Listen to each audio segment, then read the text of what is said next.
존경하는 선배 동료 의원 여러분 안녕하십니까? 더불어민주당 시흥가 국회의원 문정복입니다. 올해 1월 윤석열 대통령의 선거제 개편 발언 이후 현행 선거제도를 모두 뜯어고치는 것이 개혁인 듯 포장되어 있습니다. 승자 독식의 소선거구제가 사표를 던진 국민들의 민의를 반영하지 못한다는 것과 특정 지역을 독식하는 지역주의를 심화시킨다는 이유입니다. 그 이유라면 지난 대선에서 47.9의 의사가 사표된 대통령 선거 제도를 바꾸자는 뜻으로 해석해도 되겠습니까?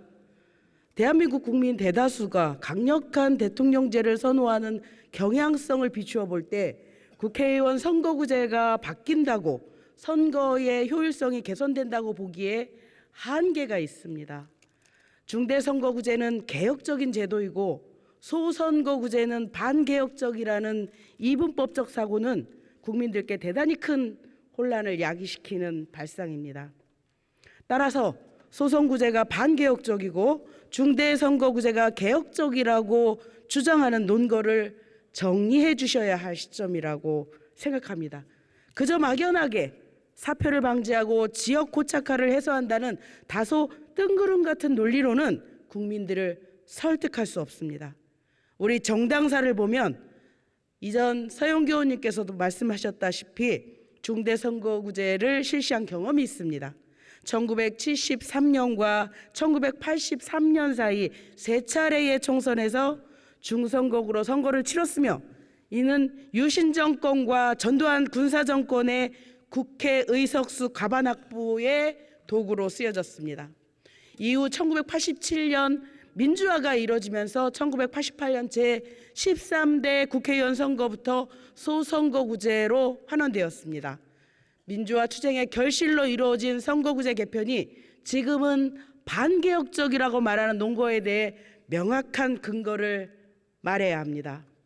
일부 기초단체 선거에서는 중대선거구제를 도입하고 있습니다. 지난 6월에 실시한 전국 동시지방선거에서 중대선거구제를 도입한 기초의회 선거의 결과를 참고하면 중대선거구제의 허점을 발견할 수 있습니다. 전국 30개 지역에서 실시한 중대선거구 총 109석 중에 민주당이 55석, 국민의힘이 50석, 광주 광산에서 정의당 1석, 진보당 2석, 인천 동구에서 정의당 1석, 비례대표 단 1석도 없는 4석의 결과를 받았습니다. 국회의원 선거에서 소수정당이 당선되는 것보다 훨씬 적은 당선율을 보여주고 있습니다. 이론과는 다르게 중대선거구제가 거대 양당으로 양분되는 결과를 가져왔습니다. 이러한 선거 결과는 예측하고도 남았습니다. 이는 제도의 문제가 아니라 국민의 선택이기 때문입니다. 대한민국 국민의 정치의식은 매우 역동적이고 합리적입니다. 책임을 다하는 정당이라고 생각되면 압도적인 지지를 보내고 국민의 눈높이에 미치지 못한다면 심판하는 정치적 판단의 근거를 투표로 보여주는 경향이 있기 때문입니다. 국민은 막강한 대통령제의 견제기구로서 국회의 역할을 선택하는 투표를 하고 있다는 뜻이기도 합니다.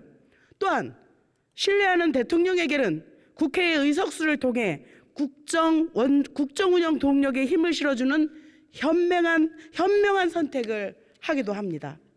존경하는 전현 위원장님 및 선배 동료 의원 여러분, 저는 51%의 득표율로 당선이 되었습니다. 그러나 저에게 투표하지 않은 다수의 시민들의 의견을 경청하고 반영하는 데 있어서 게을리하지 않습니다. 저에게 투표하지 않은 시민들의 투표를 사표로 만들지 않습니다.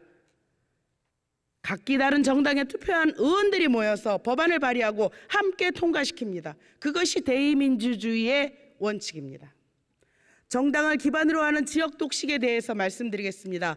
지역 감정을 조장하는 정치의 결과물로서 매우 안타깝고 부끄러운 현실입니다. 하지만 지방선거 결과에서 확인되었듯이 제도를 바꾼다고 마음속 결심마저 바뀌어질지에 대해서는 의문입니다. 이에 대한 대안으로 권역별 비례대표제를 도입하는 방안을 제안합니다. 권역별 비례대표를 도입하기 위한 조건으로 의원 정수가 늘어야 한다면 정치권은 이 문제에 대해 좀 더 진지하게 논의해야 할 필요가 있습니다.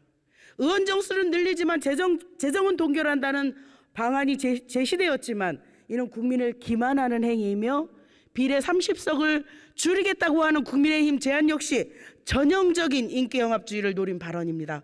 의석이 늘어야 한다면 당당하게 예산을 편성하고 이에 맞는 제도적 당위성을 설명해야 합니다. 땜질 처방식 제도 개선은 국민의 불신만 가중시키기 때문입니다. 지금 우리에게 필요한 것은 우리 정치가 국민께 신뢰를 얻고 소통에 힘입어 권역별 비례대표제 도입을 위한 국민 공감대를 형성하는 것입니다. 지역주의 완화를 위해서라도 영남에서도 민주당 의원이, 호남에서도 국민의힘 의원이 활동할 수 있도록 해야 합니다. 또한 지역색이 강한 영호남, 강원에 출마하여 낙선한다 하더라도 최다 득표자에 한해 비례대표로 국회에 입성할 수 있는 석패율 제도를 도입하는 것도 효과적인 방안이라고 생각합니다.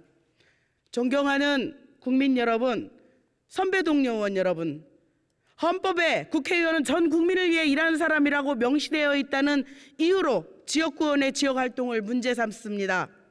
그러나 지역구 의원 제도는 지역과 국회의 간극을 줄이는 가교 중의 하나입니다. 이는 대한민국 국민의 정치 역동성을 뒷받침하고 정치의 효능감을 국민들이 체감하는 중요한 지점이기도 합니다. 소선거구제는 대한민국 국민의 정치 상황을 고려하면 배척해야 할 제도가 아닙니다. 국민의 인지성, 대통령제와 조응성, 민의에 대한 반응성 측면에서 장점. 우리가 추구해야 할 방향은 민주화의 산물인 소선. 발언 시간이 초과되어 마이크가 꺼진 상태입니다. 접목할 것인지에 대한 고민이 필요한 시점입니다. 경청해 주셔서 감사합니다.